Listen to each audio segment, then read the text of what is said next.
Hello everyone, welcome back to Study Room. In this video, we will be studying about evolution and classification. So let us see what we have in store. We'll be talking about characteristics. Characteristics are details of appearance or behavior. The more characteristics two species will have in common, the more closely they are related. The more closely they are related, the more recent they will have had a common ancestor. So we talked before that, if two species have similarities, right?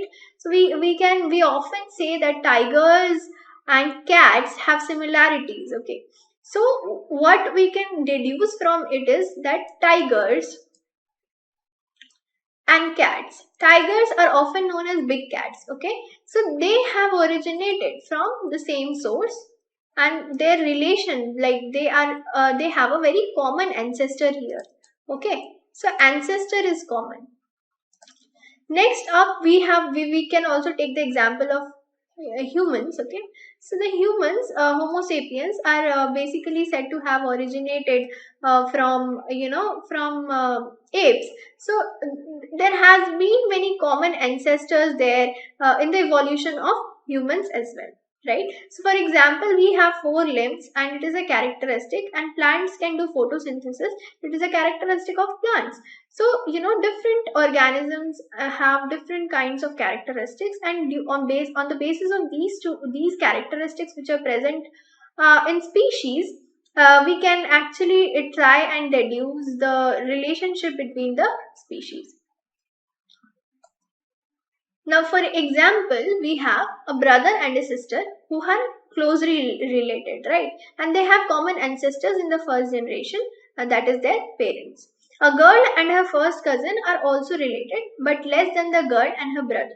So this is because cousins have common ancestors, that is their grandparents. Okay, so there is a brother and a sister, and they have their ancestors as their parents. Okay, these are the parents.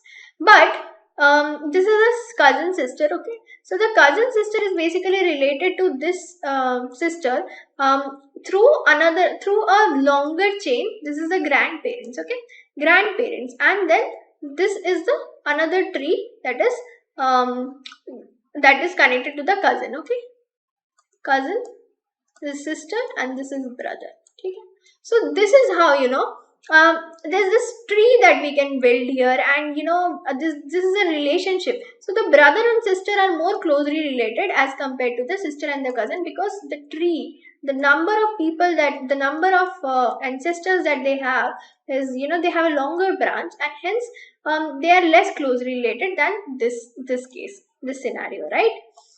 The next we have is the organ classification. The method of arranging organisms into groups on the basis of similarities and differences is called classification. As we know, this is a very common definition of classification, that is arranging the organisms into groups on the basis of similarities and differences.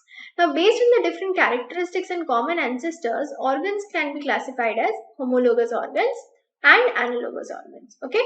So, homologous organs. What are homologous organs? These organs have evolved from the same ancestors, but their functions are different. For example, limbs of birds, reptiles, and amphibians. So, the limbs, these parts, they have evolved. The limbs have evolved of these animals. Okay, they have evolved from the same ancestors, but their functions are different. As you can see here, this is a human limb.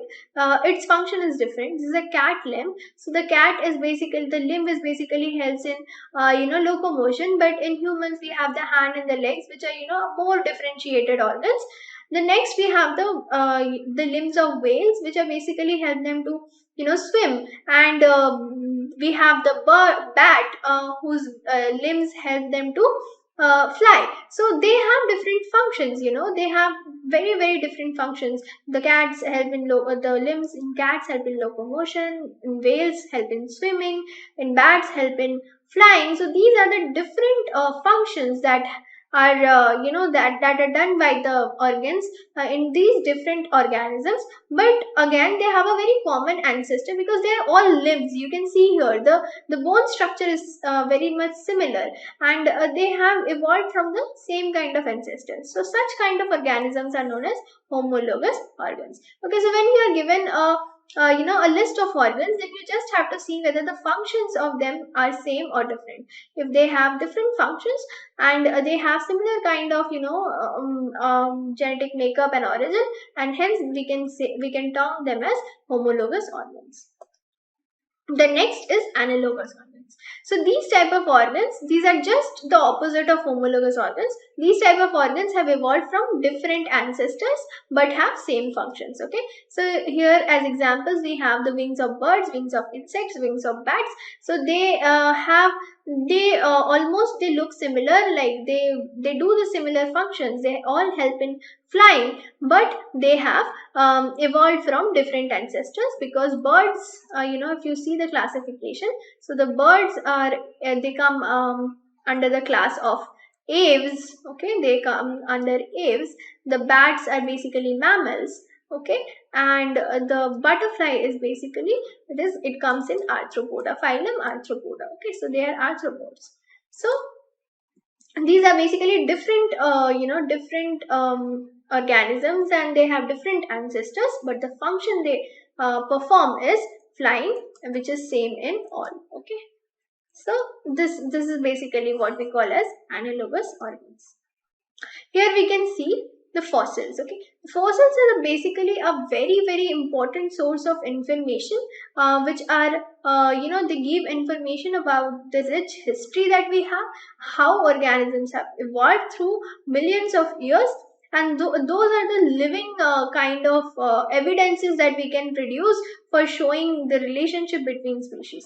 So tracing the evolutionary relationships, we basically use fossils. Okay, the remains of dead organisms are known as fossils.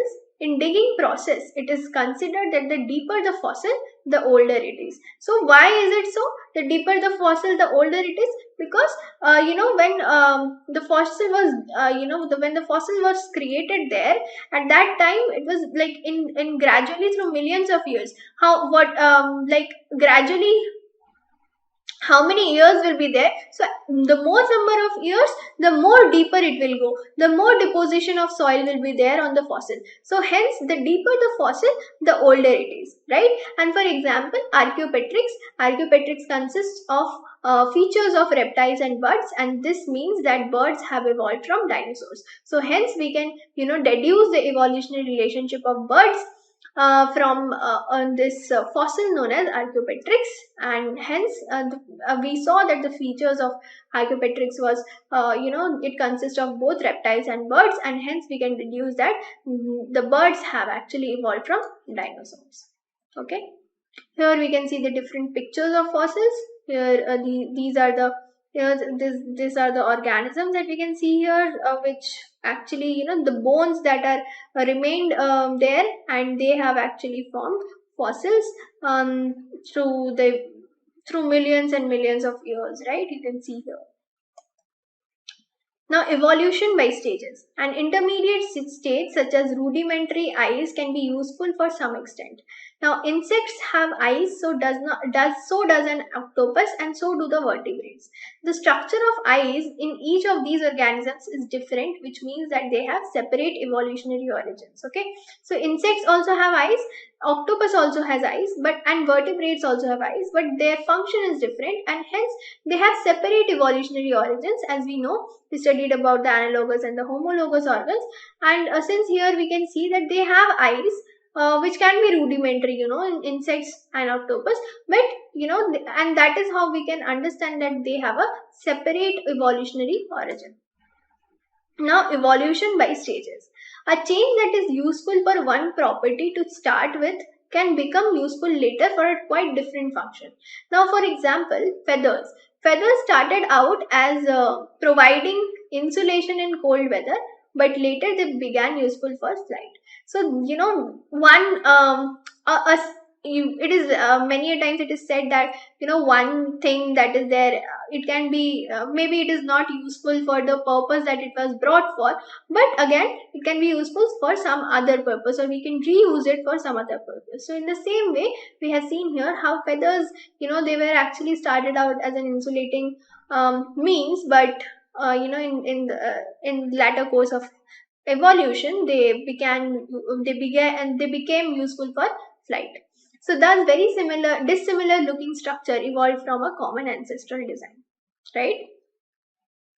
Now, humans have cultivated wild cabbage as a food plant and generated different vegetables by selection. As you can see here, they have generated. So, tracing evolutionary relationship also depend on the original idea that changes in DNA during reproduction are the basic events in evolution. In that case, comparing the DNA of different species should give us a direct estimate of how much the DNA has changed during the formation of these species. This method is now extensively used to define evolutionary relationships, and as you can see here with this example, that wild cabbage actually, and how we have been discussing that how different species are forming from the original species, from their ancestors, from a common ancestors, and we can actually trace the evolutionary relationship between these species and how they are formed from the ancestor through their genetic makeup, through the DNA that they have, and hence we can trace back the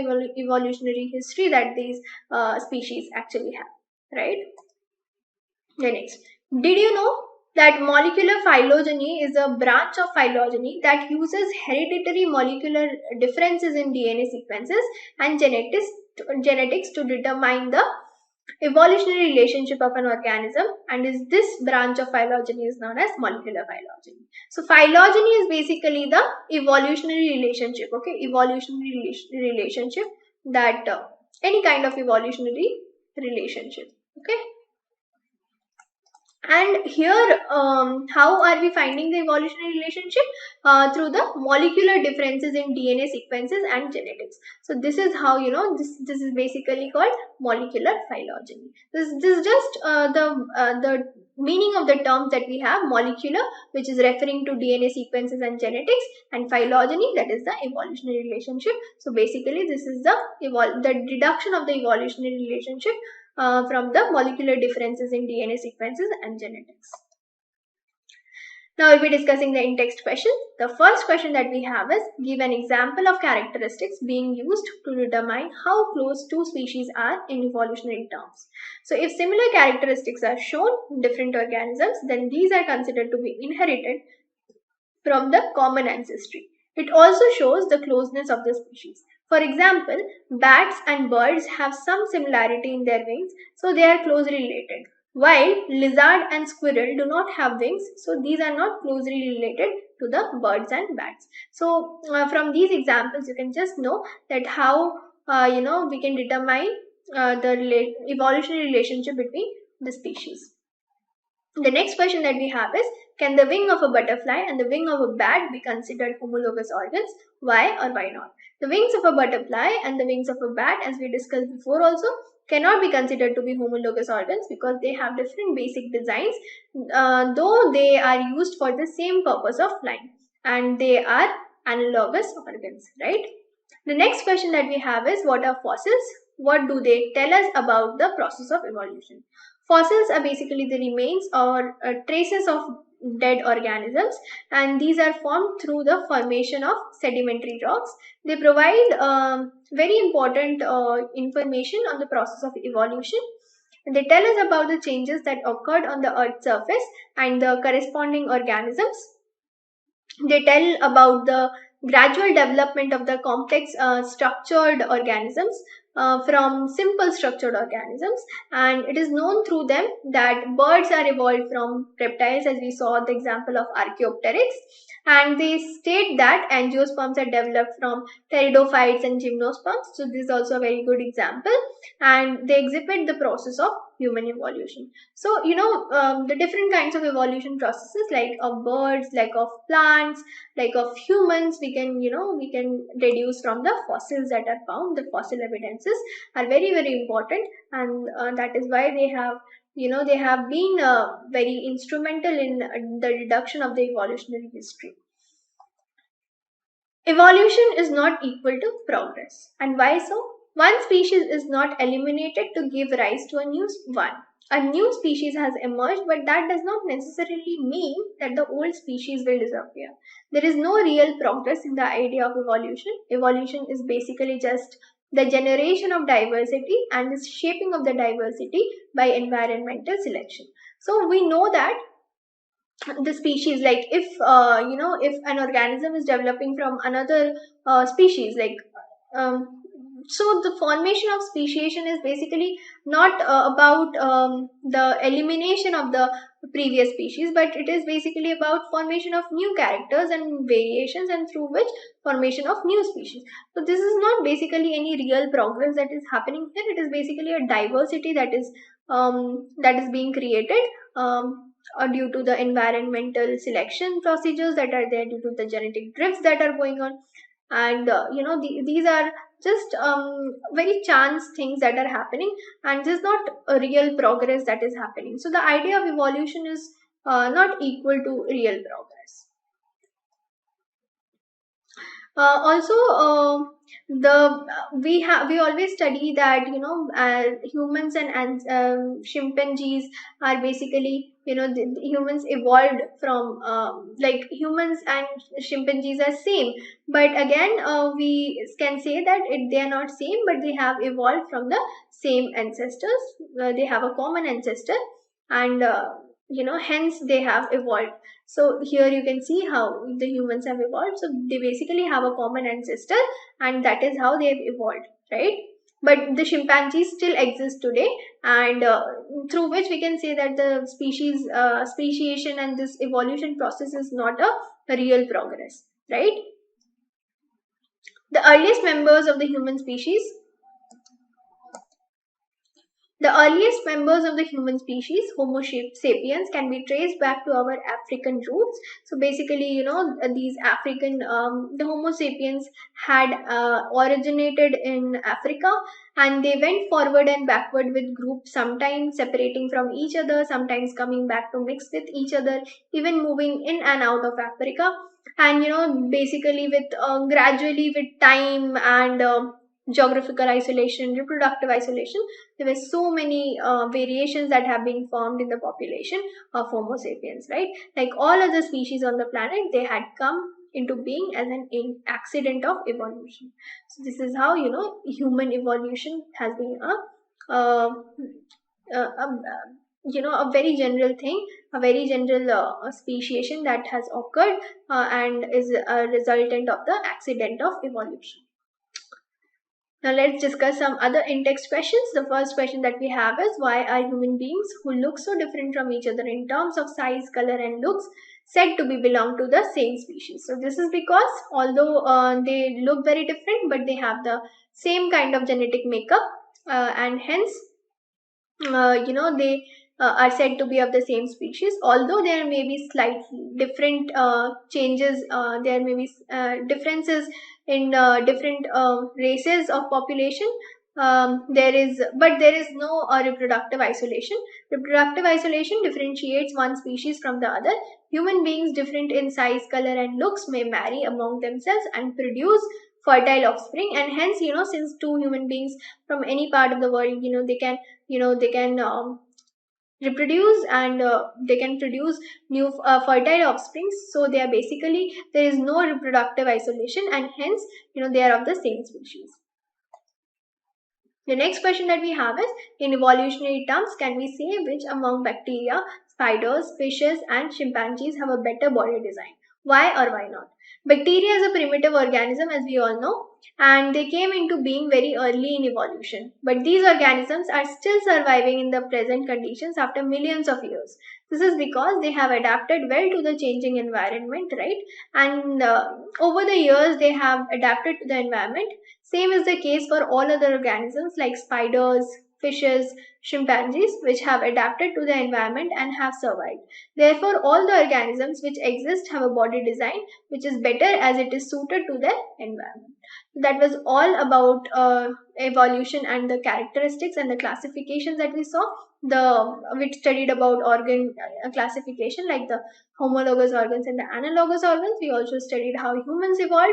So we also studied about fossils and how they are evidences of deducing, and they are helpful in deducing the evolutionary relationship between the species. So that was all about this video. Thank you so much.